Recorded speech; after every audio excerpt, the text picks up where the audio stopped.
can even watch back, giving players all the props or put them on blast. We don't give no hot takes, only talk facts. We're giving all our devotion, riding high on this wave of emotion, going all out, yeah, cause this is our time. No, ain't no stopping us till we reach the finish line. All in, we came here to win. We're gonna give everything. S-I-C-K on the run. S-I-C-K, sick, sick. On fire, we're ready to fight. We'll bring the house down tonight. S-I-C-K on the run. S-I-C-K, sick, sick.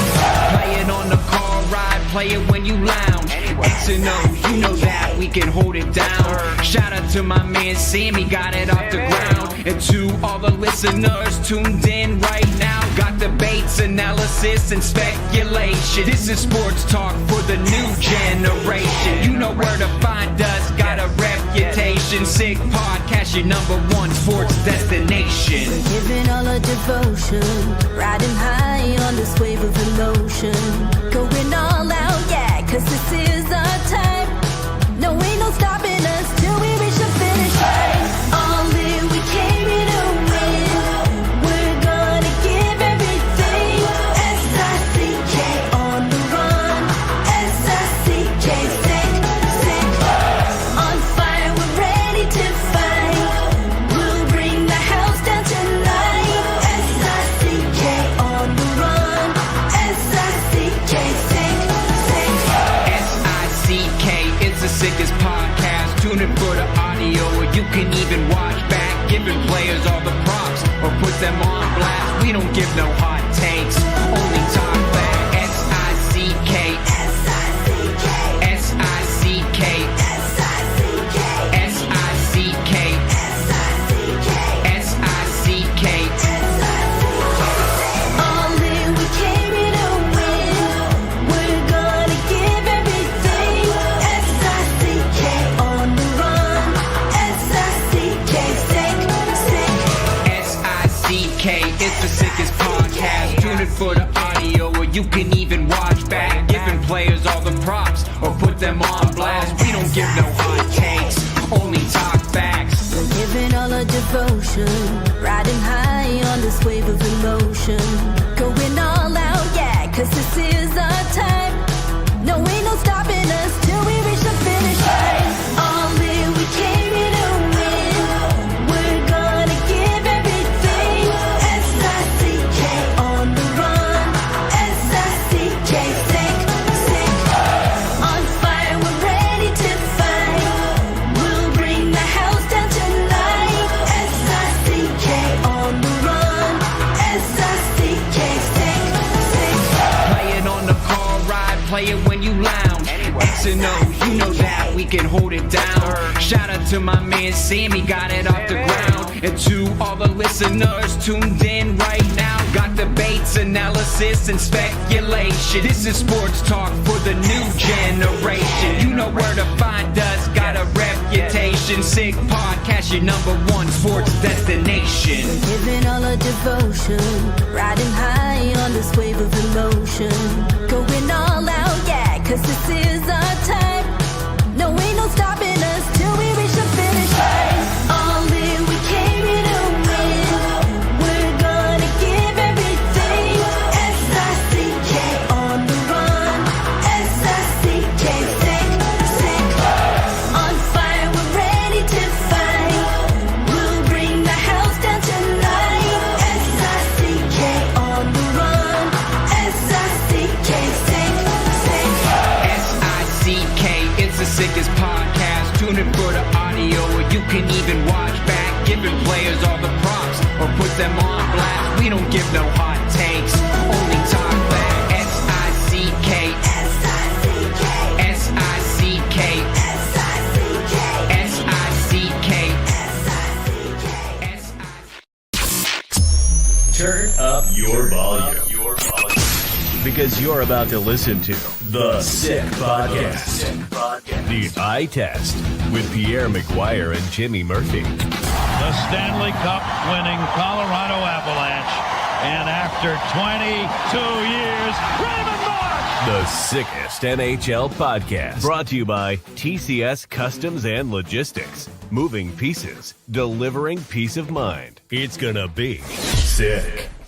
And welcome to another edition of the Eye Test here in the Sick Podcast Network. He is Pierre McGuire. I am Jimmy Murphy. And Pierre, before we go, want to take a moment to also remember everyone out there who's sacrificed for us here on this Memorial Day in the United States, and sending thoughts to my friends over in Liverpool too, with that tragic attack there at the Liverpool parade. But yeah, I hope everything's okay there. Yeah. Well, I want to thank you, Jimmy, and your family. I know that your father was U.S. Marine. Thank you to you and your family. And I want to thank, even though they've passed, my late grandfather who fought in World War I, my three uncles who fought in the Pacific Theater in World War II, and for all the men and women that were part of what they did in World War I and World War II, and for everybody that's followed afterwards. Yes. So today's a great celebration of people that really loved their country. Mm-hmm. People that were prepared to do whatever it took to maintain the standards of which they were familiar and growing up with. Yep. Yes. I don't want to get political. I just want to tell you it's an emotional day. I've had a lot of different notes from a lot of really special people that I know in the military and I respect very much. So yeah, thank you. And I just say too, Pierre, I agree with everything you just said there too. And it's, I just remember, as you said, my dad was a Marine, and growing up with him, this was a tough day for him because, he lost friends. He lost people that he stood side by side with. And so, just think about, for those that are still around, not just the ones that made the ultimate sacrifice, but also those that did sacrifice and survived what they may be going through. Just remember that today. Well, all right. Good job, Pierre. Let's go backwards. Let's start with the game, the Dallas and Edmonton game on Friday. Okay. 3-0. Edmonton was great and Dallas stunk. Yep, exactly. And I want to credit Jack Michaels. And I think I text you. I texted you did. 100% you did. Yeah. When he said, when he was teeing up that game with us, he said, look, guys, and he wasn't trying to be a homer because he tells it like he sees it. No. He said, guys, I really feel like, with the exception of those power play goals, Edmonton played their game in game one, and they just didn't come away with a win. And that happens. That's the way sports goes. But he wasn't, it wasn't all doom and gloom. He said, you have to, if you're the Oilers, you have to take that with you and build off it. And that's exactly what they did, Pierre. And they've done that since. But, that was one of those games too. Stuart Skinner gets another shutout. And ironically, I'll say the game yesterday when they won 6-1 has been better than his shutouts. I thought that's the best game he's played in the playoffs, Pierre. I thought he was amazing yesterday. He stopped the momentum every time Dallas seemed to get any glimpse, specifically in the second period. I thought Dallas was starting to turn the tide a bit, and Skinner came up big there. Just your thoughts on where that series headed after those two games now. We've seen 9 periods in this series. 7 have been won by Edmonton. 2 have been won by Dallas. Mm-hmm. That's no way to win a series. And if Jake Ottinger can't be better than what he was in game 3, they won't win game 4. Dallas will not win game 4 in Edmonton. They'll be going home down 3-1. So Ottinger's got to be a whole lot better. The second period is more of what from yesterday in game 3. The second period is more of what Dallas has to do. They have to push Edmonton back on their heels. But no, there have been 9 periods of play. 7 have been won by Dallas. That's why they're up 2-1, and it's trending like they're going to be up 3-1. Dallas has to be a lot better, and I don't know if they can. I just don't know if they can.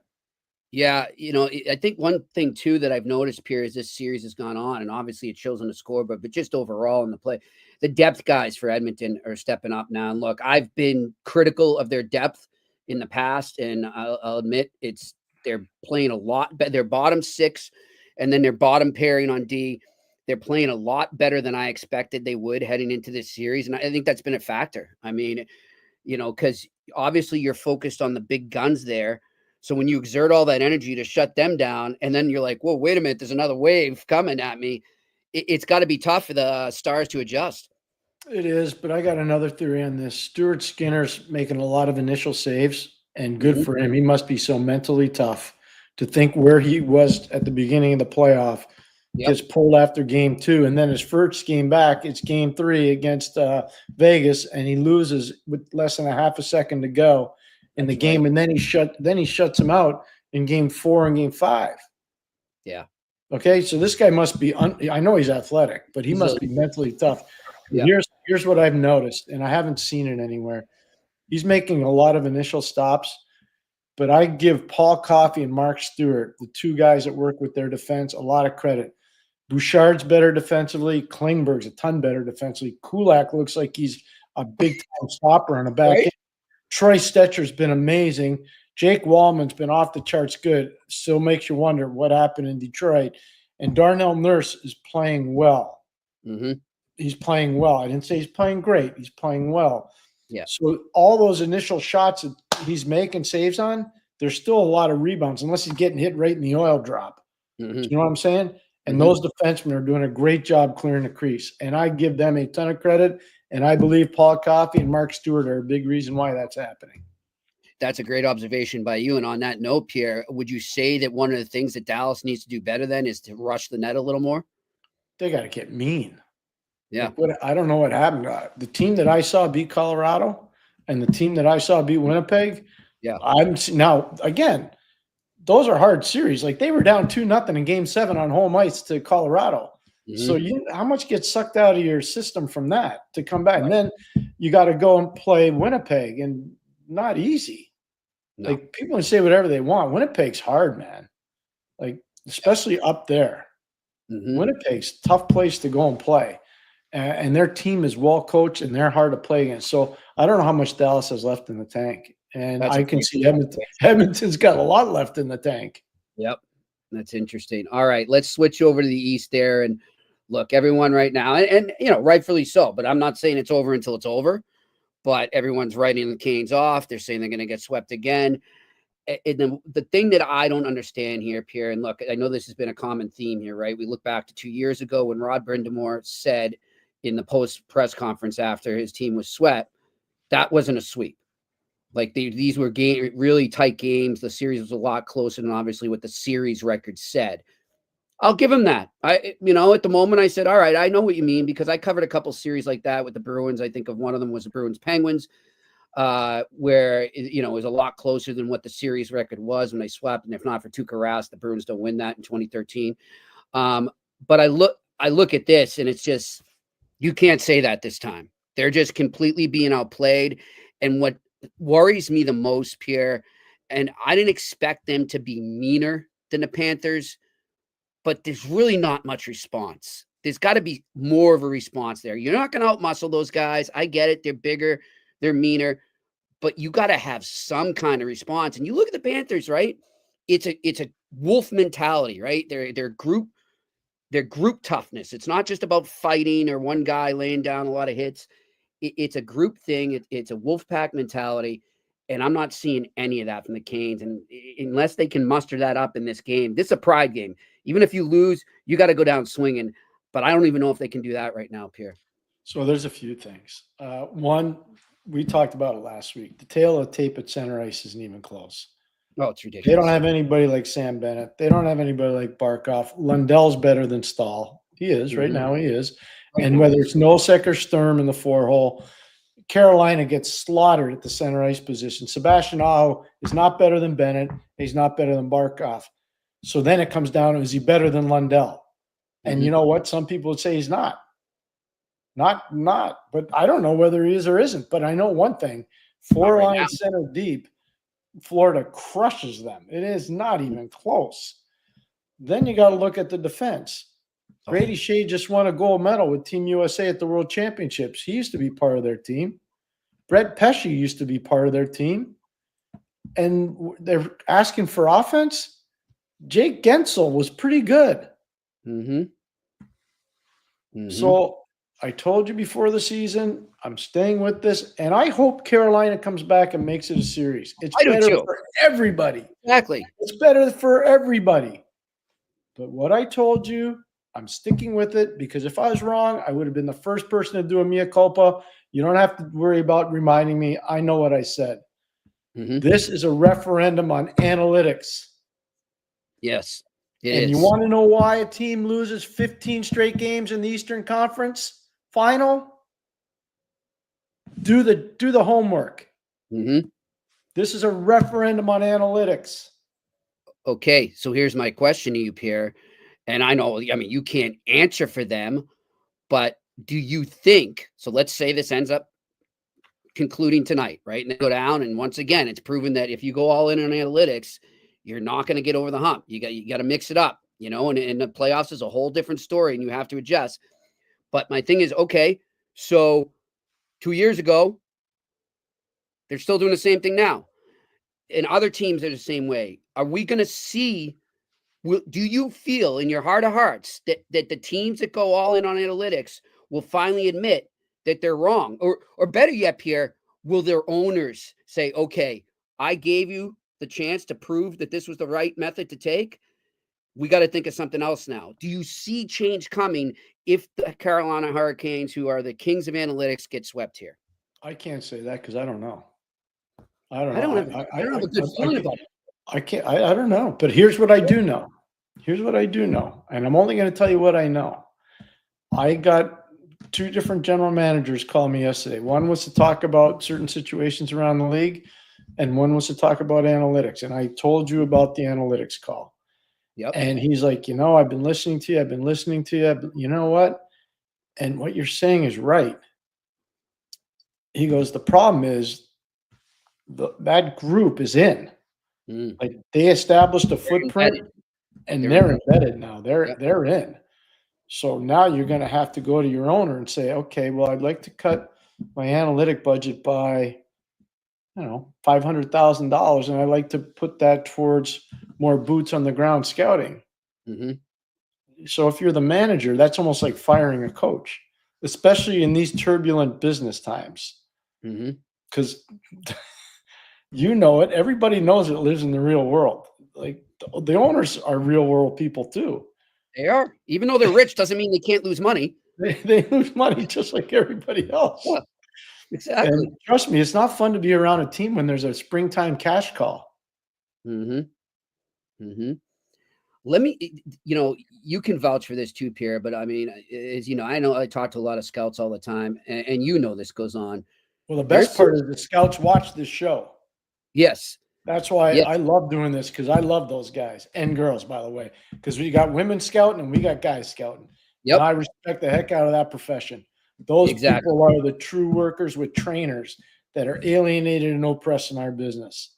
They deserve far more credit than what both the trainers and the scouts than what they've gotten over the course of time in the history of this league. So let's say, and I'm not knocking him. I'm not saying he's a bad GM by any means, but so let's say you're the head of scouting for Carolina right now. And obviously Tulsky is an analytics type guy, openly admits it. He promotes it. It is what it is. How do you convince him, be like, listen, I need more boots on the ground. I think I can help you. I'm not telling you to ditch your analytics. I'm not telling you to just completely do an overhaul, but can you meet me halfway? Like, do you think there's a place? Because it seems like from what I hear from scouts here behind the scenes, it seems like there's a real line up the middle, like a real division between the boots on the ground eye test people and the analytics people. And I'm just wondering if it can ever get erased and they can never meet halfway. I don't see it happening right now. So that's why I'm like, I look at Carolina. Well, it's just going to be the same old thing. And by the way, I see a lot of people on social right now saying, well, if they get swept again here, they got to get rid of Brind'Amour. Newsflash, they signed Brind'Amour to a 5-year extension last summer. So he's not going anywhere. So that's not going to be a change that's made there. I will caution you because I think the world of you. Okay. Not so fast. Okay. Mike Sullivan got punted in Pittsburgh. And how many years did he have? He had 2 or 3 left. Okay. He got punted in Pittsburgh. You know why he got punted? Because the ownership knew there was a market to eat his contract. If ownership is wise in Carolina, if they want to do that, to punt the contract, there's still some jobs open. I'm just telling you, don't be so quick. I'm glad you said that. So see, here's what I'm part of my ignorance on this, but I'm going to ask you now, and I'm sure a lot of our listeners and viewers want to know. How does that work, Pierre, behind the scenes when, okay, let's say you got Brindamore, right? And they're thinking, all right, maybe it's time for a change. And there will be a line. There's going to be interested teams if they were to let it out there. First of all, let me stop you there. Yep. I'm not saying Rod Brindamore No. should be replaced. Me neither. So I just want to be on the record. I don't want anybody Exactly. taking my words and spinning them. I don't think Rod Brindamore should be replaced. Keep going. And I don't either. So let's say Coach A becomes available. How would the teams that are interested in Coach A, even though he's got all those years, how would the team that owns Coach A, how would they go about getting another team to pick up the tab there? Is like, how does that work? There's an offset. There's an offset. Okay. So they may say, you're making, let's just use round numbers. You're making $1 million with Team B. Okay. And we're Team A, and we want to hire you. Mhm. So we're prepared to pay you 800. Team B is going to have to pay 200 of the million. Okay.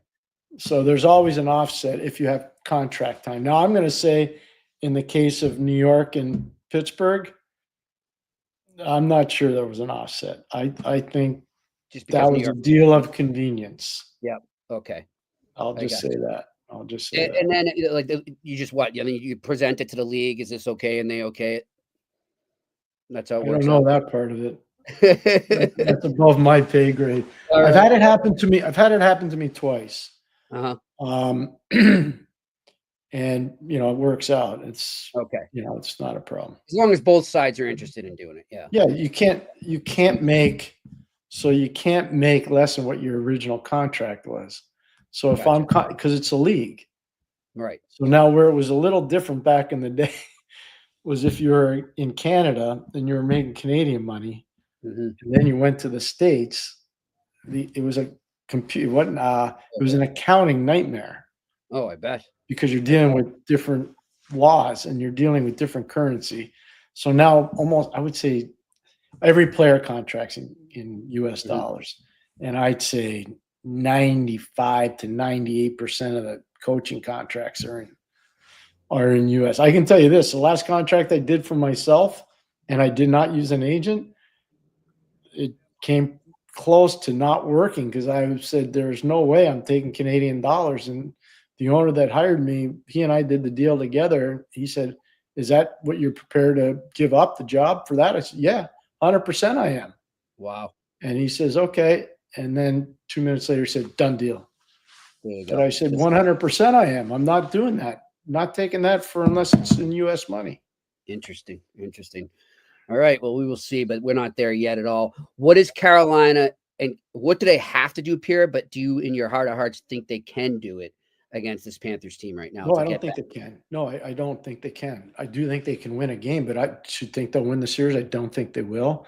Now, there's some good news for them. There's no Mikkola tonight. There's no Greer tonight, and Reinhardt's out. So here's what I would say. Nico Sturm goes in for Greer. Boquist already went in for Reinhardt. He scored, the game-winning goal the other night, which was huge. And then Balinskis goes in for Mikkola. He's not he doesn't have the offense, but he's a big, towering guy too, a lot like Mikkola. Yeah. So can I just say one other thing too? It's because people Yeah, like sure. to take these pot shots at all these different teams for giving up players. I don't see anybody saying anything about Mikkola being in St. Louis before he went to New York. Mm-hmm. So St. Louis punted on him. The Rangers punted on him. And let's go easy here on Gustav Forsling, by the way. Yep. Gustav Forsling started in Vancouver and went to Chicago and then to Carolina and then to Florida. So, if you want to play that game, and this is for all those media darlings out there, do a little research. Mm-hmm. Connect all. Yeah. Do a the little whole research. And process, just yeah. one other thing. If you were the guy or girl that was writing all these favorable stories about different managers and their ideology gets exposed and the team doesn't win, are you going to write the same thing? Or are you just going to say, oh, I didn't say that. I didn't write that. Mm-hmm. Yes, we could I go just down. don't, I don't like it when people assassinate other people Mm-hmm. and then they pick and choose who they want to assassinate next, Yep. where they are actually the one that is culpable. I'm talking about the writer. Yeah. Or writers. Or Yeah. writers. I agree with you on all of that. I will say another guy that has kind of bounced around until he seems to have found his spot here. You mentioned him going in the lineup and getting a game-winning goal as Boquist. When you see a guy like that, just any of these guys that you're referencing right now, Pierre, and you're a pro scout. So let's say this guy's on his third stop, right? And you go, what are you saying to your boss as to why we should give him a fourth shot? Why, if he didn't fit in 3 times there in all those 3 other cities, why is he going to fit in here? How do you tell them that? So this is what blows me away. Uh-huh. Did anybody calculate who the head coach was of the Florida Panthers when he got picked up? Did anybody? Boquist? Yeah. No, not Boquist. I thought you were talking about Forsling. Oh, okay, Forsling. Yeah. Oh, Did anybody calculate? Joel Quenneville had him in Chicago. Mm-hmm. Joel Quenneville used to be the head coach of the Florida Panthers. How do you think he got there on waivers? Joel knew what he could do. Yep. But what if you don't have that? What if you don't have that connection? Well, you better have good pro scouts. Stop hiring your friends and hire competent people that know what the heck they're doing. Yeah. See, I love when a scout finds that, when he gets a guy that's been bounced Hey, around. Rick Dudley, man. That's all I'm going to say. Yeah. Okay? Rick Dudley. He's so good at that. Yep. And he doesn't leak to anybody. Nope. He doesn't leak anything to anybody. He just gets in his car and drives around and goes to the next rink, and he goes to games in the East Coast League. He goes to college games in the middle of nowhere. Trust me, it's fashionable when you're a college free agent scout. You go to Minneapolis, you go to Ann Arbor, you go to Denver, you go to Boston. Yep. Okay, cool. Stay in nice hotels, eat in good restaurants, go to really nice rinks. Cool. But when I see Rick Dudley in Hamilton, New York, or Ithaca, New York, or when I see him in Canton, New York, which are all places I've seen him, or I see him in Houghton, Michigan, I see him in Marquette, Michigan, when I see him in all these different places, that's a guy that has the passion. And he's still doing it, even though he's already won. You know, like he's proven himself. He's at the top. Like and at he's some still point, there. I love that. Yeah, I want to give credit where credit's due.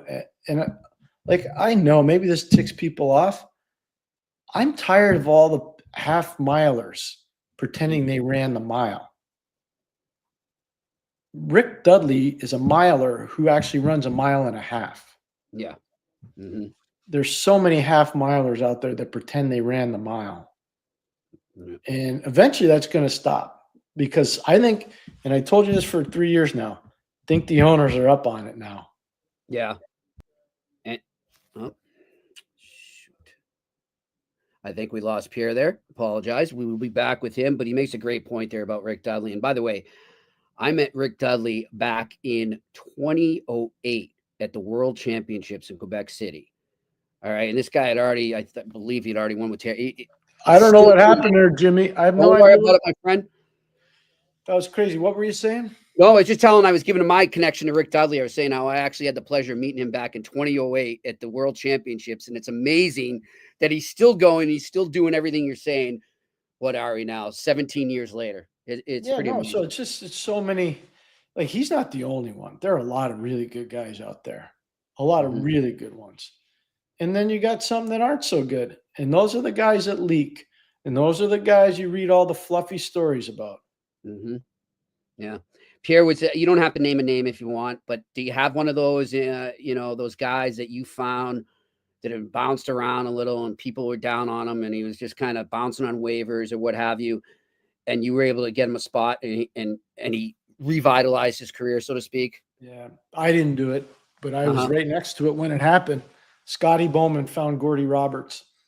Gordy Roberts, you can go look at in 1990. Gordy Roberts started the year in Peoria, Illinois. Mm-hmm. He was playing in the IHL. Okay. Scotty went and watched them. We needed to change our defense in Pittsburgh. That was our number one goal. We had more than enough offensive firepower. We had Kevin in his prime, Johnny Cullen, Mark Recchi, Mario Lemieux. We didn't get Francis yet. We didn't have Samuelson yet. We had Brian Trottier. We had Joey Mullen. We had an 18-year-old named Yarmer Yager. But Craig Patrick's orders were to find more defense. Mm-hmm.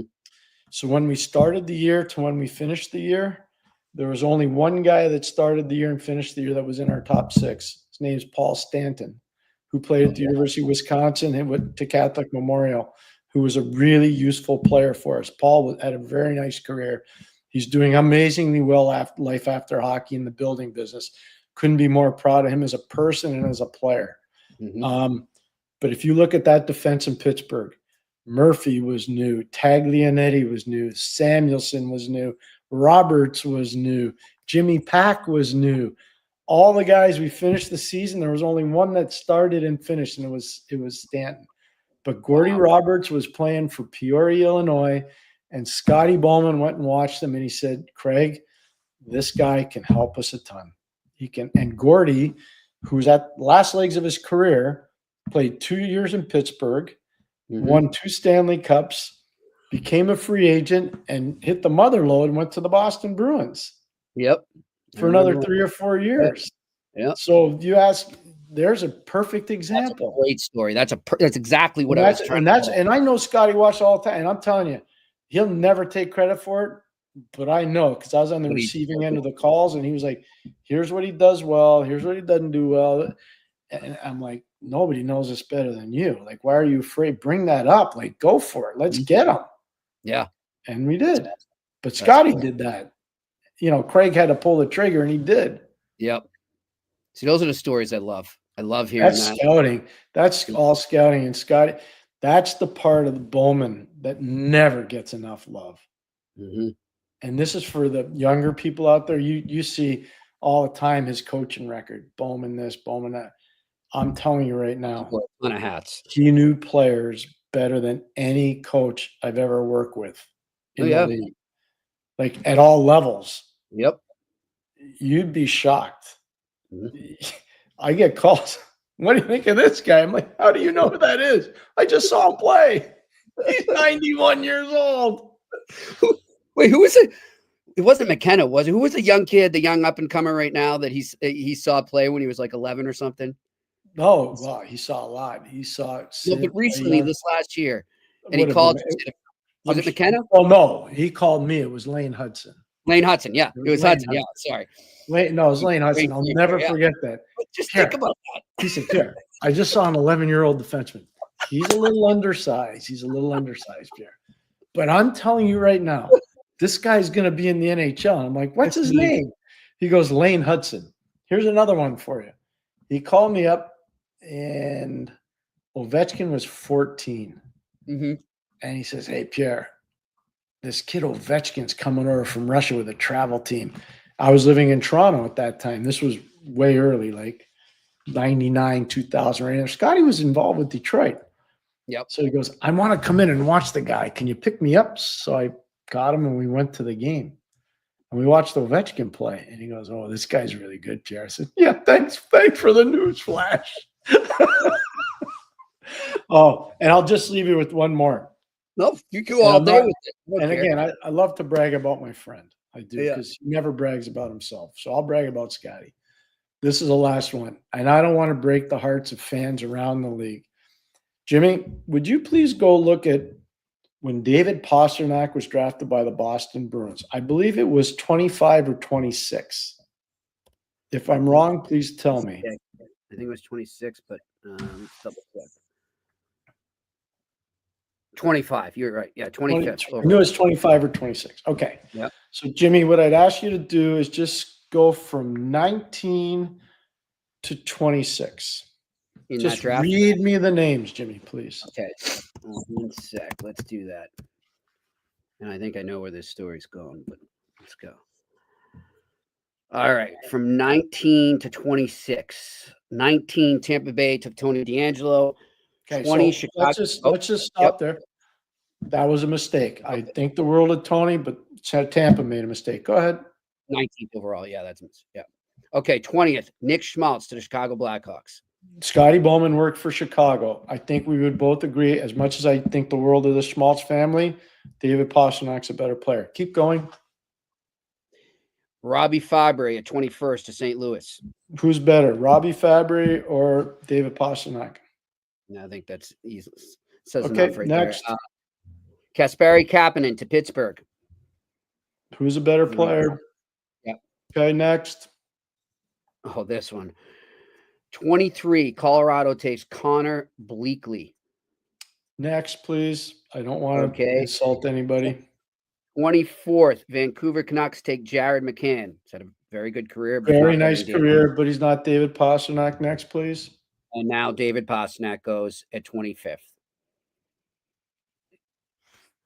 Now, Pierre, if I'm not mistaken, I'm going to tell you the story. Yeah, go ahead. Yep, go ahead. Scotty's overseas scouting. Calls me up and he says, Pierre, I just saw a guy who should go in the top 10 of the draft. Plays in Sweden. He's a Czech-born guy. He's never going to get picked before 20. I go, what? He goes, I'm telling you. I heard all these guys talking. He's not going before 20. It's David Pastrnak. Mm-hmm. He was playing with Willie Nylander, wasn't he? Weren't they teammates there? Yep. Was. Unreal. Yeah, that one fell into the Bruins' lap for sure. Wait a second. Think about it. I don't want to hear from all these geniuses. We're smarter than everybody else. Yeah. I just showed you. This is kind of the exercise just for the viewers out there. I do this with Jimmy a lot. Yep. I do these exercises to show like that guy's not as smart as everybody thinks. And let me give you some examples. Or this guy's not as smart as everybody thinks. Let me give you some examples. That's Exhibit A. Oh, yeah. Because that wasn't one or two teams. That's 6 teams. I mean, I'm just looking to, we're not going to go through the list here, but just as I'm looking at who went from 1 to, where do we start at 19? So from 1 to, yeah, we start. So if you went from 1 to 18, 1, 2, 3, there's been like 5 guys really that have gone on to be high-end first-round talent, like superstars in the NHL, or stars, we'll say. So I guess without saying it, I just want to warn everybody about this draft coming up. Mm-hmm. I know that a bunch of guys went out and traded assets away and got extra picks in the first round. It might not work out the way you want it to. That's all I'm going to say. In this draft. Yep. In this draft. Doesn't mean the players won't play, because they will. A lot of them will play. But are they going to be David Pastrnak? I don't think so. Yeah, it's more like you would say, okay, let's say this was a high-end draft here. Some of these players would be going second round instead of first, right? Or third, yeah. Mm-hmm. Yep. And that's not to knock the players. I mean, the other thing too. No, don't get me wrong. I think that's the biggest thing is when all these kids, they work their tails off to get to where they are.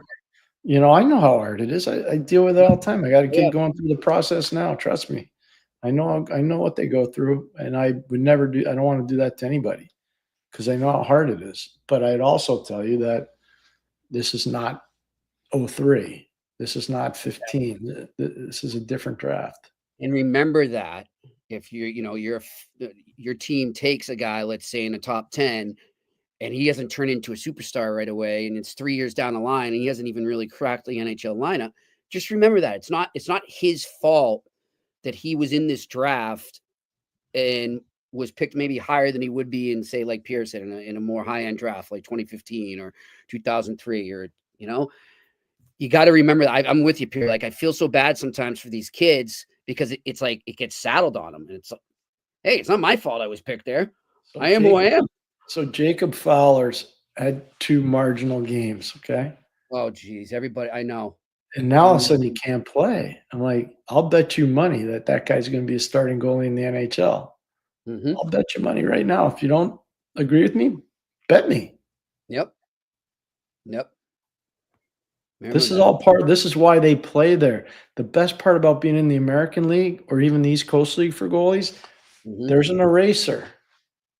Yep. And by the way, congratulations to Laval on what a job. Right from the start of the year, Pascal Vincent and his staff, phenomenal job. This Nicky Bobroff and all the scouts in Montreal, congratulations to all you guys. They have a hard team to play against. They got a talented team. They got a deep team.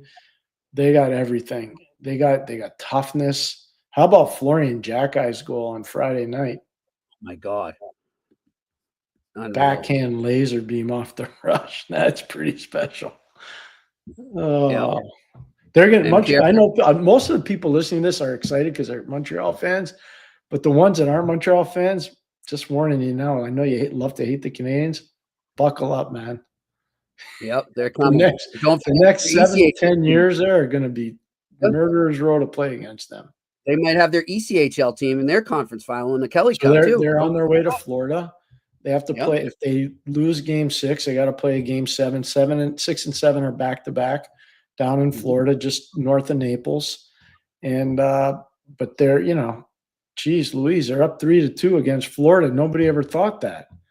Congratulations to Trois Rivières. They're doing a great job. And on the other side of it, congratulations to Toledo, Detroit's farm team in the East Coast League. They're running roughshod over people. Fort Wayne was probably their most difficult series, but they just trounced Kansas City. They did a number on Kansas City. So yeah, congratulations to both those teams, all 3 of those teams actually. Yep, it just shows you how deep that organization is right now. All right, let's get over to our sponsors, TCS Customs and Logistics.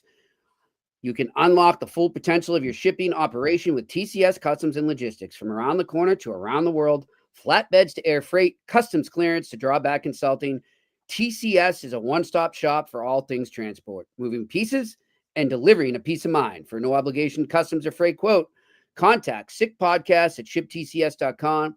Again, that is sickpodcast@shiptcs.com. And of course, our wonderful friends over at Betway, where you can sign up right now for new membership and get a great deal. You can get up to $200 credit, even if your first bet loses. That's right. You get paid to lose. So go over to that QR code right in front of you if you are watching and sign up there, or go to the details section on the website and click on sign up for a new account. Make your account and redeem the welcome offer. The offer is not available in Ontario right now. Terms and conditions apply. You must be 18 plus and always bet responsibly. All right, let's go to my sick pick of the night. It's time for Sick Picks.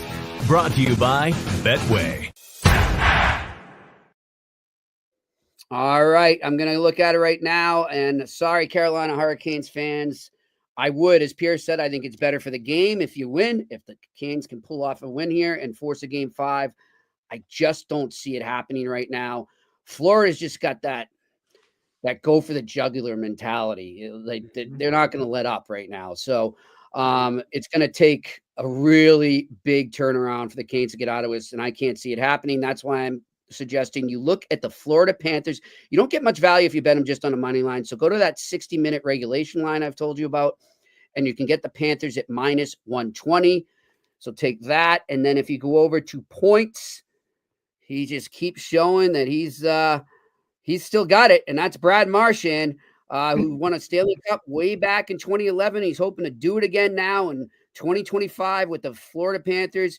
You can still get him at even money plus value there, plus 100 to get a point. That's it. All he needs is a point. If you think he's going to get more than that, it jumps all the way to plus 500. I like that one myself, but at least take him at plus 100, Brad Marchand, to get either a goal or an assist for a point. Let's get to the Q&A. What do we got? Bill Van Vagel. Hey, guys, how much dialogue is there with the NHL and their ECHL affiliate?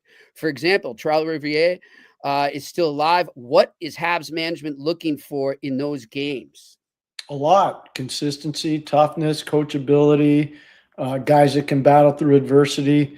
Look, they put themselves in an amazing position because they were not the favorite to win this series, and they found a way to win it. And now they're going to a 6th game down in Florida. Congratulations to them. But they're looking for a lot. Character's a big part of what they're looking for. There's no question. All right, next question. Renaissance Resistor, could the Oilers have an energy advantage going into a potential Stanley Cup final rematch? The only problem with that, Renaissance Resistor, is if Florida wins tonight and Dallas finds a way to extend the series past 5 games, there'll probably be an 11-day layoff for Florida. So I don't think that will be part of it. If Florida loses tonight and they got to go back up to Carolina for game 5, then I think you might be on to something. But before that, I'd say no. Yeah, it's going to be something, though. I think we're going to see a heck of a series if it is a rematch. All right, next question. Mike, it feels like this will be the summer of second line centers. You ain't lying, Mike. Montreal, Carolina, Winnipeg, etc. all need a second line center. Do you agree it will be very difficult to acquire one with all this competition? Yep. Which is what we've been saying for a while. And so the answer is yes, I agree with you. You know, part of it too, we forget there are players coming up in these organizations as well. And what kind of changed it, what happens if Florida and Sam Bennett can come to a deal? Mm-hmm. You know, or what happens if somebody says, well, Florida, they lost Sam Bennett, they just move Anton Lundell up, you know, which could be there. And they've already got Nico Sturm there, you know, like they've got Tomas Nosek there. So there's ways around it too internally. Some of these teams internally can fix it, but to have an elite second center, hard to find, really hard to find. It really is. All right, next question. The Sedita 17. If analytics is the issue in Carolina, what's the issue in the other 28? It's cities? easy to answer your question. Ask Edmonton that went in all on analytics before they changed. Ask Toronto, who was all in on analytics before they changed.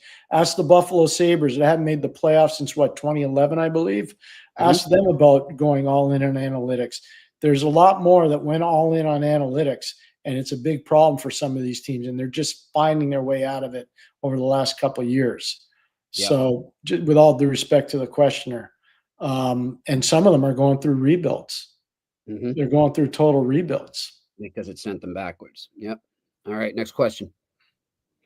The Sedita 17 again. Eric Robinson, William Carrier, Sean Walker don't feel like analytics guys to me. Is there room in this discussion on Carolina being both an analytics and eye test team, use data, but also use the eyes?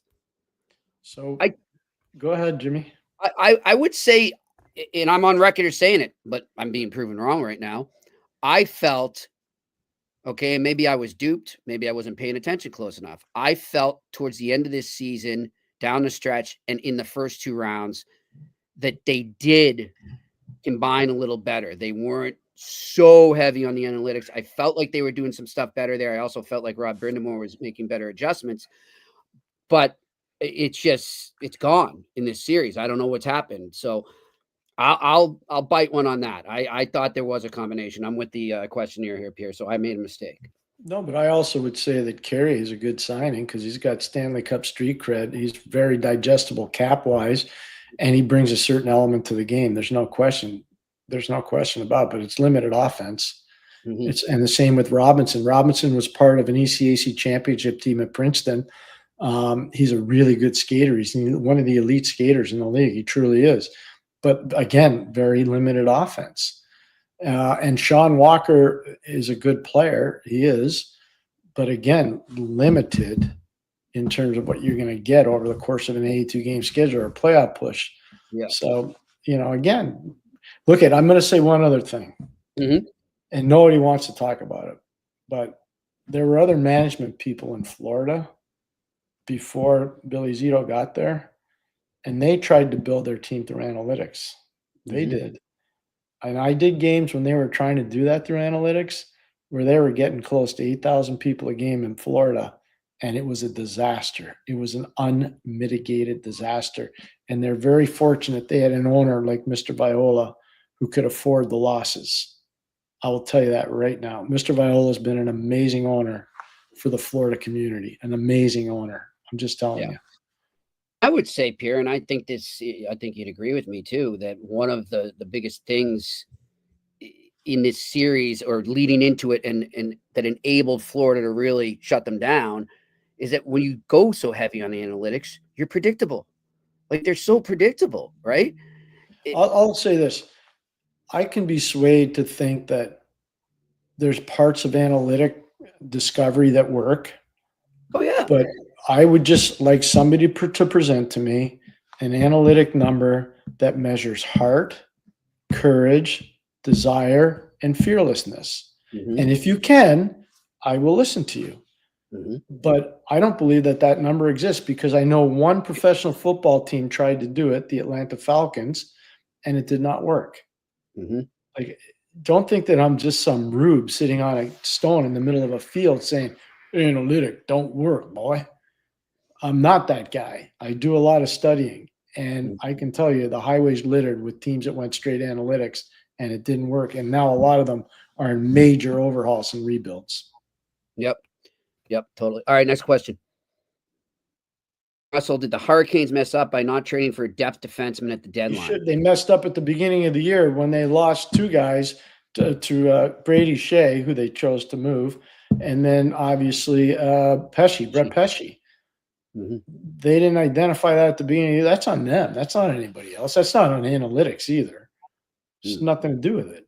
They went out and got Sean Walker. That's fine. Yeah. One thing I'll say that I feel badly for them and their management team. I do. I feel bad. Chatfield's a really good player. And I don't know how much has been, Jimmy, as you know, you're my eyes and ears on the social media side. They miss Jalen Chatfield a lot. Oh, they do. A lot of people. Good. Yeah. I'm glad people are saying that because he would have been perfect for the series. He was the type of guy. They miss him a ton. Pierre, I'm not knocking a player here because I still think he's going to have a great NHL career, and I think he's highly skilled. Do you think with Morrow they've rushed him a bit? No, he was in a tough spot in game 2. That was tough. Okay, because he's getting old. I feel bad for the kid. Really pummeling him on social. I know. He'll come back. He's a UMass guy. I know him really well. Look, I saw him play for 5 years with Mid-Fairfield. He played for a coach named Lance Marciano. His father's a tremendous hockey man. His sister has played at 3 different schools in the NCAA, and she's done amazingly well. They're a great hockey family. I coached his uncle, who he's named after, in Hartford. So I think the world of the family, and Scotty will bounce back. He'll bounce back. All right, next question. Juice_031-017. With the series win over Rochester, are the Laval Rocket the favorites to win the Calder Cup? Well, I thought they were to start, but I will say this. Florida's farm team, which is in Charlotte, and that's who they play next, is really good. The Dallas Stars farm team just beat Milwaukee, the Texas Stars, and Justin Ritzkovian, who played at Northeastern, has been a superstar there. He's done unbelievable with that team. They've got a tremendous team down there. So I don't know who the favorite's going to be to win, but I would say this showdown with Charlotte and Montreal, or Laval, I should say, that's going to be tough. Tough for both teams, really tough. They're both really good teams. All right, next question. Zahal, could you give a little scouting report? Oh, there you go. The Charlotte Checkers. They're the team Laval has not played in many years. Charlotte's really deep. They've got good team speed. They're very well coached. They have a high grit factor. They just knocked out Hershey. Hershey, two-time defending champs. Not easy to knock them out. They knocked out Providence. I know that's a team you know very well. So, yeah, no, they're good. They're deep at all positions. They did a good job in college free agency this spring. They signed Tommy Chorsky's son out of Colgate, Brett Chorsky, who's done really well. He's playing as a fourth-line player there now, but he's done really well. So, no, they got a deep team. They're a good team. They skate well, and they have to be physically and mentally tough because to beat Hershey's a very good team, and they knocked them out. Next question. Ken Walker, have you reached out to any analytics gurus to discuss this issue? I'm not sure. We had one on last week. We had Steve on. Yeah, we had Steve on last week. Oh, did we lose Pierre? No, we lost you. We lost me? We lost you, but we got you back now, which is good. We had one on last week to coin Jimmy's phrase. Yeah, so we do. Again, I have friends that are in management at all levels of management. One of my old players, his son works big time in analytics for an NHL team. So talk to a lot of different people about it. Yep. All right. Next question. Tim G. Laval looked great yesterday. Primo was like a wall. Do you give him another chance in Montreal next year, or you try to trade him? It's interesting. I think it's really a good point because Dobish obviously there too. Maybe they're going to try to give this guy a reprieve. I don't know, but man, oh man, I love what Pascal Vincent said about him in French. I read the French paper today, and Pascal was so praiseworthy. He did an amazing job backing the kid up and supporting him, and good for Caden. I'm happy for him. This saved his career probably going back to the American League. Sometimes you got to take a step back and then you go forward again. But I think he's made himself into a legit NHL player going forward. Do I think he's going to be a starter? No. But there's only 32 of those guys. There's still jobs for other guys in the league. You've said it before, Pierre. If I'm Danny Briere right now, hi, Kent. What's it going to take? Yeah. Flyer, he'd be great. Perfect fit. Especially with, That's all. especially with Rick Tocchet there in Philly. Just things are going to change in Philadelphia. And it's not to knock anybody that was there before. Just I know Rick and what he's going to do, and it's going to be good. Rick's going to do a really good job there. All right. Next question. Derek Rendell, Pierre, do you think there are any current NHL teams waiting for the playoffs to end so they can have any head coach conversations with an NHL current assistant or AHL head coach? I'd be surprised now. We're kind of late into the whole process. I know Lane Lambert. I think this is according to Elliot Friedman. Jimmy, you would know this better than I think Lane Lambert is interviewed out in Seattle and had a good interview there. But, you know, Boston's still waiting, right, Jimmy? But your sources are telling you what in Boston? Right now, it's sounding very much like Marco Sturm and Jay Leach are the front. Okay, so one's an internal candidate. One used to be internal, but now is external in Marco Sturm. Yeah. So I'm not sure that they're waiting on anybody else now. I think that ship has sailed. Yeah. But And you with never know. regards- Like, you never know. The one thing I'll say is, like, I don't know what happens with Rod Brind'Amour. I don't know. Like, Pittsburgh's still looking for somebody. Mhm. I don't know what, happens, but they're running out of seats. You know what I mean? Most of the seats are getting filled up. One thing I will say, too, with regards to the Bruins, just to follow up what I said there, is Don Sweeney is on record, for those that didn't see, saying, I'm not waiting for anyone anymore. Like, Yeah. Yeah. So, no, I get it. already I said get it. that. Yeah. Yep. So there you go. All right. What do we got? Steve Lash. Elliot Friedman reported that Lane Lambert is interviewing for the Seattle job. What kind of coach is he, and what's their team identity? I Pierre? don't know what their team identity is. I'm with you on that. And I don't know. And I watched a lot of their games. I didn't watch all of them. Like, there's some teams I could tell you, I watched every single one of their games. I did not watch all of Seattle's games, but I watched a fair number of them. I can't identify what their identity is right now. Lane's a good coach. He's fair. I think I know he's a disciple of Barry Trotz. I think working with Craig Berube was a good thing this year, not a bad thing. So you get the balance of Trotz and you get some of what Berube's all about. So he's worked with 2 Stanley Cup winning coaches. He was a very hardworking, industrious player. I think that stays with you. And so I think he's a good coach. I think he deserves another opportunity. But to say he deserves it and whether he gets it, that's a whole other thing. All right. Next question. Jimmy, I'll say one thing. Let's just say that Seattle doesn't make a decision by the end of this week and Carolina's still playing. Nobody's told me this. I'm just wondering, are they waiting to see what happens with Carolina? In Seattle. I didn't say anywhere else. In Seattle. Yep. I see the connection you're making there, too. All right. Next question. A to Z me. If you're the Habs GM, what do you do? Give up to move up to potentially draft? He's a really good. So Denway is a really talented kid. I think everybody knows that. His brother, drafted by Philadelphia, has had a solid pro career. He's just been kind of stuck in the American Hockey League, but he's a good player. The father was a very good player in the Quebec Major Junior League with St. Hyacinthe, was teammates with Marty Brodeur. So he comes from a hockey house. He's a hockey family guy. I think his talent level is excessive. It's in a good way, not a bad way.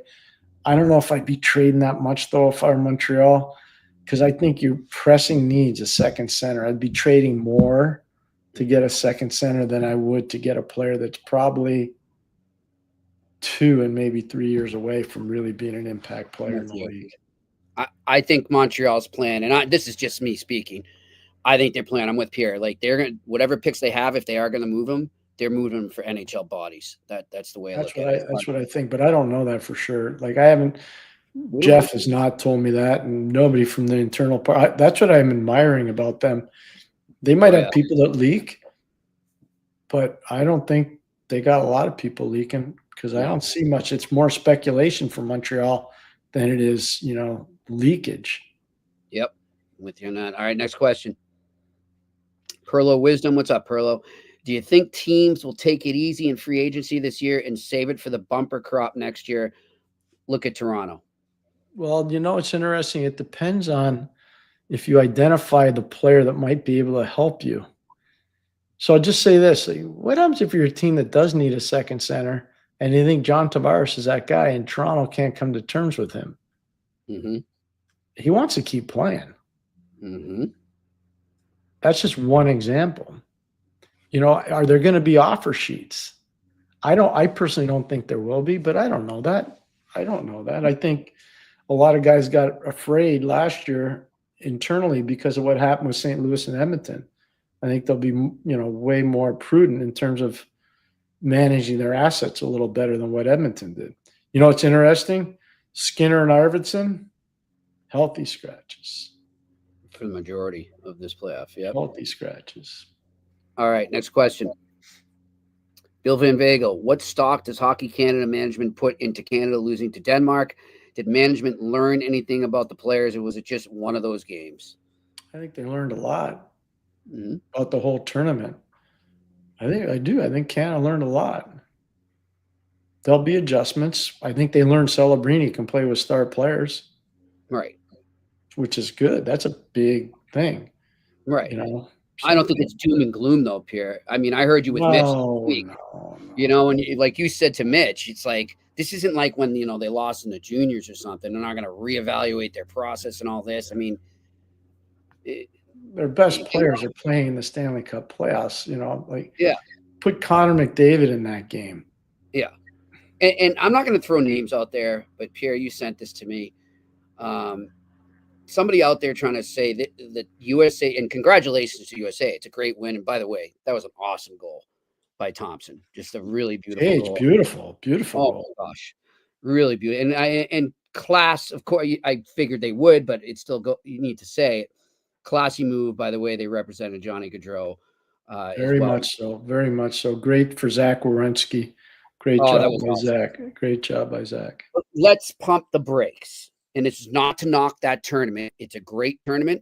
I'm not knocking it by any means, but let's pump the brakes before we say USA is at the top of the hill right now in terms of international hockey, and bring on the Olympic people saying, and another thing too, I got to get this off my chest. I have so many Bruins fans that I know, and people hit me up on social or texting me saying, Swayman's back.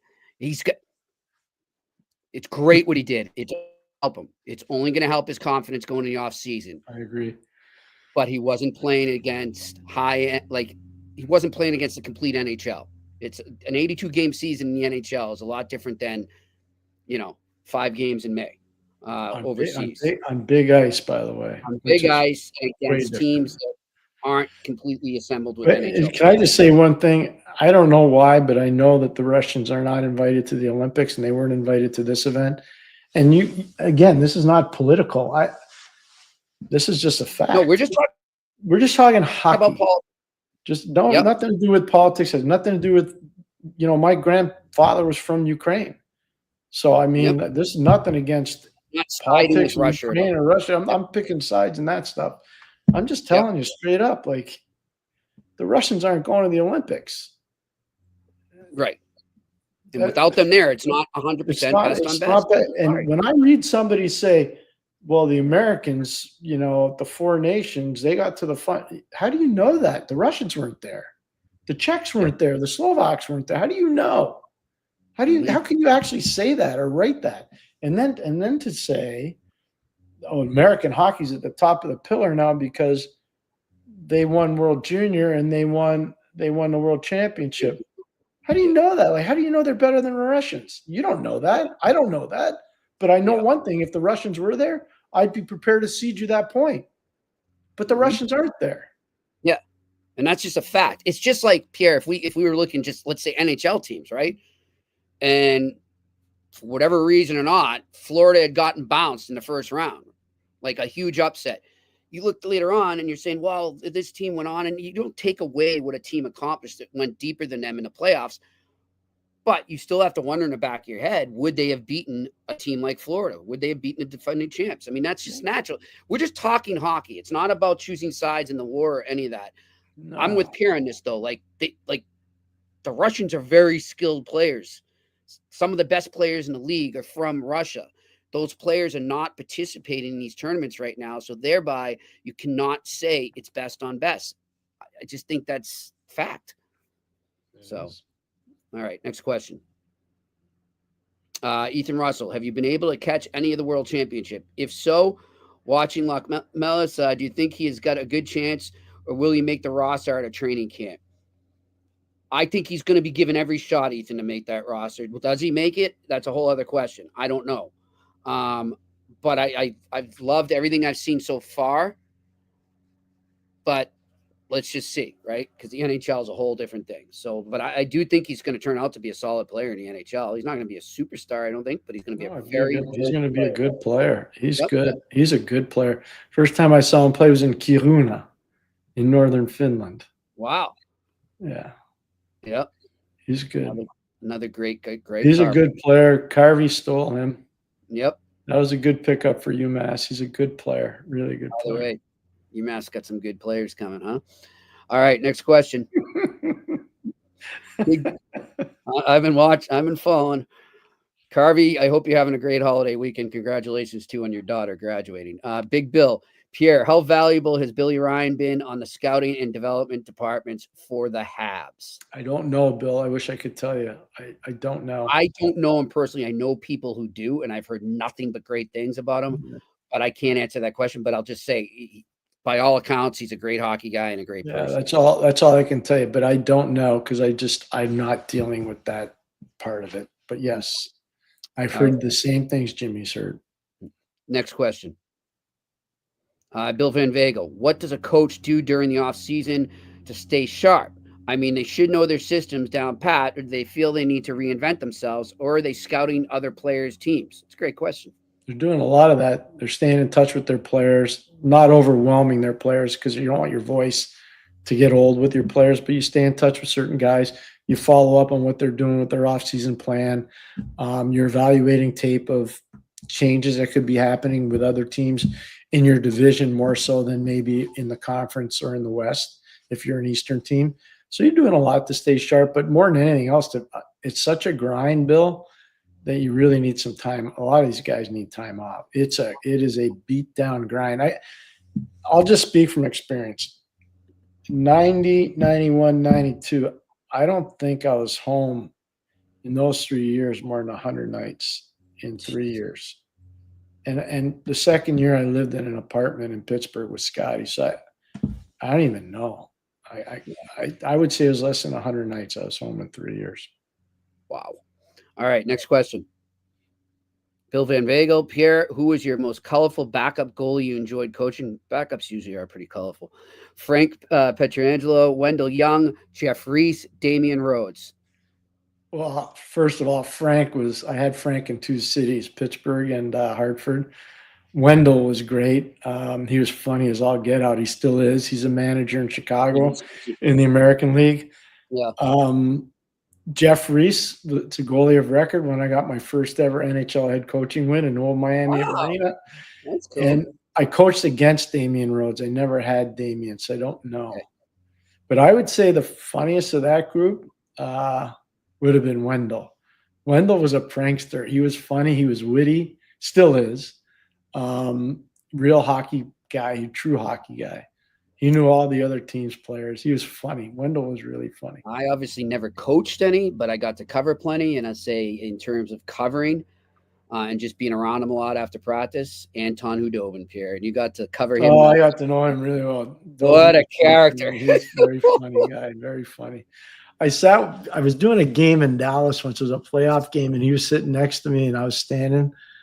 And he would look at the monitor, and he'd say, "Oh, bad play. Oh, good play." And I was like, "Well, I'm trying to work here." And he was funny. He was great. I remember one of the I forget who the reporter was, but he said, imagine sitting between Anton Hudobin and Ilya Bryzgalov in a pub and just listening. That would be fun. Bryzgalov was different, man. He was a different cat. He's a good goalie, but he was a different dude. Different for sure. All right, good stuff. Next question. Renaissance Resistor. With Klingberg's renaissance and the potential return of Ekholm, Are people underestimating Edmonton's defense? I will admit that I did.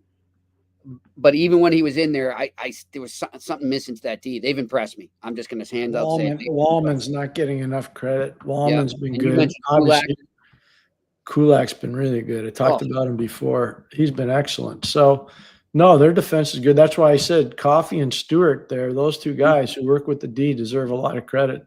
Really, I remember when Paul started coaching, everybody's like, he's not going to want to do it, this and that. I couldn't be more proud of Paul. Paul's doing an amazing. I knew Stewart would be good just because he was an industrious player. He's a hard-working captain of the 04 World Junior team for USA that won gold in Helsinki. Like a lot of good stuff in his career. Real proud hockey kid. He was Colorado. a well-loved teammate in Boston. Tremendous person. But people are kind of giving it to Koff. Oh, you don't really want to coach this. Paul's the coach. Yep. Paul's done a really good job. Really happy for him. Really proud of him. Yes. All right. Next question. Juice _031-017. Do the Florida Panthers remind you of the Tampa Bay Lightning teams that went to 3 straight finals? I don't know, Pierre. You got to cover all those runs. I from afar, I say no. I think what I'd say is that third line was a big key for Tampa when they had Coleman and Goudreau and Gord. That line was really important. To it, but I don't think those guys had the offense that Luosterainen, that Lundell, and what Marchand have. I don't think they do. And I would say this too, and this is not a knock on Tampa. I think the world of their team. Julian Brisebois has done an amazing job there as a GM. Johnny Cooper deserves a ton of credit for his management skills as a coach, and the staff around him, Robbie Zettler and Jeff Halpern. They've done a really nice job there as a staff, obviously. But my thing is that they're nowhere near as vicious, and I say that in a complimentary way. Yeah, they're nowhere near as vicious as Florida. They're old school, man. They beat you up. There's no fun. They make it a true battle of attrition. Yeah, they really do. On top of that, as you said, they can score. Well, that's the thing. All their play, even their I keep telling people this, and like I didn't know that. From Game 3 of the Toronto series to Game 7, AJ Greer, Tomasz Nosek, and Jonah Gadjevich had more points than Marner, Matthews, and Nice. Wow, that says it all right there. All right, next question. Juice _031-017. Pierre, if McKenna was available for this year's draft, would he go first overall? He might go first 3 overall. He's that good. Well, no, but Schaefer's really good. Like, be careful. Yeah. Schaefer's really good, but McKenna would go first. Yeah. Yep. All right. Next question. Steve Lash last week. Ian Lapierre was let go by the Flyers as head coach of the Phantoms. Do you think he resurfaces again in the AHL or as an assistant with an NHL club? What does he bring to the table? Tough as nails player. Very honorable with his players. Very positive messenger. I watched him as an assistant coach in Philadelphia. I watched him as a player, whether it was in New York or LA, Colorado, even Philly. Tough, hard-nosed kid, tremendously loyal. I don't know what happened there. I think the expectation was really great with the Phantoms, and it just didn't work out for whatever reason. They lost to Hershey this year. But I would see him as an NHL assistant. I would hope that some teams would give him an opportunity. He's good. And like I said, he was, as a player, he was tough as nails, man. I loved watching him. Yep, I could see that. I would say this, and people, if Nicky Lidstrom were watching this or his friends, they'll know what I'm talking about. Lidstrom very seldom got hit. I didn't really see because he was so elusive and he was really smart. He had this extra sense about him. There's a hit, and you can get it on YouTube or Google somewhere. Ian Laperriere got him in the trolley tracks in Colorado one night. Oh, boy. I hadn't seen that. Not against Lidstrom, no. All right, next question. Ethan Russell. I don't know, Broberg and Holloway are talked about most, but how about Ryan McLeod? Edmonton could really use him in that bottom 6. Ethan, yeah, that was a great pickup. We talked about that a while ago. McLeod was a really important player. That's why we didn't understand, with all due respect to Jeff Skinner, who's, played over 1,000 games in the league. I didn't know what the rush was to trade McLeod, but they're happy with the lineup they have. Look, you can't argue. I'm not saying Edmonton's beaten Dallas, and I'm not saying they can't win the Stanley Cup. I think the sky's the limit for them. But there's certain things that happened last summer that I think, were mistakes. The one thing I'll say, though, is Nugent Hopkins, McDavid, Draisaitl, the depth on defense has made a massive difference. It's hard to find players like that. It's just hard. All right, next question. Zahal, why does it seem like Todd Nelson's name is not in many talks for NHL coaching jobs? He did a great job with the Hershey Bears. I was hoping that Pittsburgh would talk to him because he's originally a Penguin. I had him down in Muskegon. We brought him up and he played for us in Pittsburgh. And I had a really good relationship with him as a person and as a player. And I've always respected him as a coach. I think he's a really good coach. I don't know what, Kyle Dubas's plan is. I always thought there'd be an attachment to the Ontario Hockey League for him. And that's why I thought maybe DJ Smith would be that guy. But I don't know. I would hope that, I thought they were going to hire Tocchet, which is an Ontario Hockey League tie-in, Sault Ste. Marie, which is where Dubas came from. But they didn't do that. So I don't know. I don't know what's going to happen. But Todd's a really good coach. Very good coach. I'm surprised I haven't heard him in Boston. Haven't heard any connections there. Next question. Ethan Russell, how much longer do you think Bobrovsky has left in the tank? Do they have a future goalie in the system already? Well, they did, Spencer Knight, but he's gone now. He's gone now. The kid from with there, what's his name? Oh yeah, no, I know. Tall guy. Yeah. Cooper Black. I just had to go through the Rolodex. I was going to say Cooper Flag, but that's basketball. No, Cooper Black. I just had a okay. Let's get there. Yeah, Cooper Black. Yeah, he's one, and then there's another guy they got from overseas. People seem to like. I forget. Let me look that up, and I'll get back to that tomorrow. All right, next question. P, who do you guys currently view as the greatest goalie in the league, or is it more of an elite group of 3 or 4 that are interchangeable? I mean, Bob's right there. No, but I think it's a second part. I think it's a second part. I think there's like a bunch of them. I think it's good of the questionnaire to give that as an option too. Like Vasilevsky's still a really good goalie. Shesterkin's a really good goalie. I mean, go around the league. There are a lot of good goalies out there. Yep. Ottinger.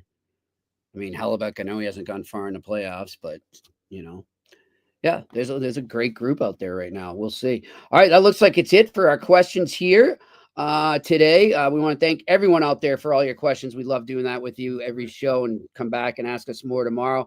Thanks to Shane working the boards up in Montreal. And thanks to all of you out there listening and watching. We hope you enjoy the hockey. And again, thinking of all who have sacrificed for us here on Memorial Day. He's Pierre McGuire. I'm Jimmy Murphy. We'll talk to you tomorrow here on the Eye Test on the Sick Podcast Network. And that's a wrap. Hope you don't miss us too much until next time. Follow the Eye Test with Pierre McGuire and Jimmy Murphy on YouTube, Facebook, Google Play, and Apple Podcasts.